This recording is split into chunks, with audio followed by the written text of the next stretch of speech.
యేసు నీకే అంకితం.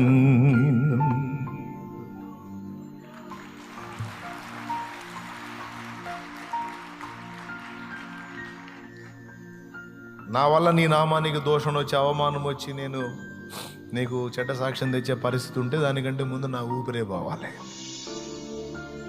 ఇక నిందలు అంటే నిందలు వందలు రాని ఇబ్బంది ఏం లేదు. అవి నిందలు కాబట్టి ఇబ్బంది ఏం లేదు. ఆ నిందలన్నీ నాకు దీవెనలే. కానీ నేను తేడా పడి నీకు అవమానం తేకూడదు. నా ఆశ అదే, నీ దయ అంతే. ఆ పట్టులోనే ఉండు, నా చేయబట్టుకో, నేను నడిపిస్తా.